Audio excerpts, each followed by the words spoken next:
At isa nga po sa mga binitiwang salita ni Pope Francis sa marahil na hindi ko makakalimutan ay yung pong nabanggit niya na kumbagay parang alam niya ang pagod na inabot ng mga reporters, sa mga mamamahayag ng mga technical team, sa mga cameraman dito na nagko-cover sa kanya. Lalo pa na ito pong inabot nga po ng pag-ulan, lamig, ito pong mga teams na nag-aabang dito para po doon sa puting usok bago po siya mahalal bilang Santo Papa. Patunay po ito sa obserbasyon ng karamihan na talaga pong nakaka-relate o madaling nakakaramdam si Pope Francis sa kinakaharap o nararamdaman ng kanyang kapwa.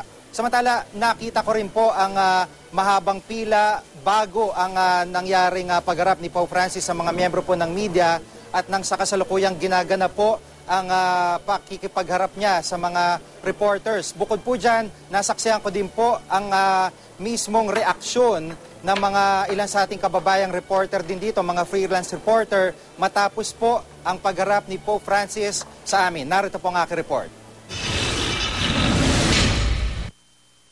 Umaga pa lang ganito na kahabang pila para sa imbitasyon ni Pope Francis sa mga miyembro ng media na narito sa Vatican.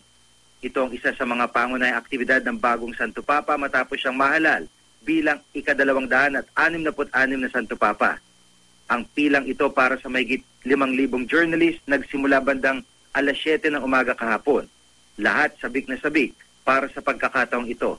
Ito yung pila ng mga journalist dito sa Vatican na umaasa na magkakaroon ng pagkakataon na makasalamuha si Pope Francis maya-maya lamang at kahit maaga pa at napakalamig dito ay halos kulang-kulang 1 kilometro na ang pilang ito dahil na rin sa dami, mahigit 5,000 itong mga reporters, mga cameraman, mga technical teams na naririto ngayon sa pag-asang makakasalamuhan ng malapitan si Pope Francis sa kauna-unahang pagkakataon. I'm very happy and impressed because I'm a first time in such big event of Catholic. There's a tremendous interest in this and you could just feel the sort of excitement, I think. I think worldwide, I think people are going to connect with this guy. Matapos ang ilang sandali nakapasok din kami. Maya-maya pa, lumabas na ang Santo Papa para basbasan kaming mga mamamahayag. Sabi ni Pope Francis, kitang-kita raw niya ang pagod naming lahat sa pagko-cover at pinalakpakan siya ng mga journalist. At gaya ng nakita ng publiko nito mga nakalipas na araw, ipinakita rin ng Santo Papa na hindi siya nakadepende sa kanyang mga script o kopya ng talumpati. On the spot ang pagbibigay niya ng mensahe sa kanyang mga kaharap.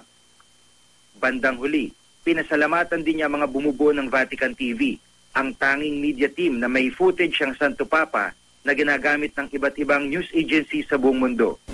Katatapos lang ng speech ni Pope Francis sa harapan ng mga media at ngayon nga po ay isa-isang binibigyan ng pagkakataon din yung mga religious at ibang opisyal ng Vatican TV, Vatican Media na makaakyat sa entablado.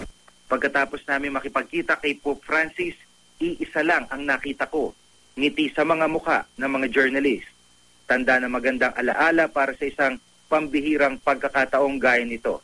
Isang napakagandang pagkakataon at nagkaroon kami ng ganitong napasama kami sa media na nakita sa pangalawang pagkakataon ang kanya pong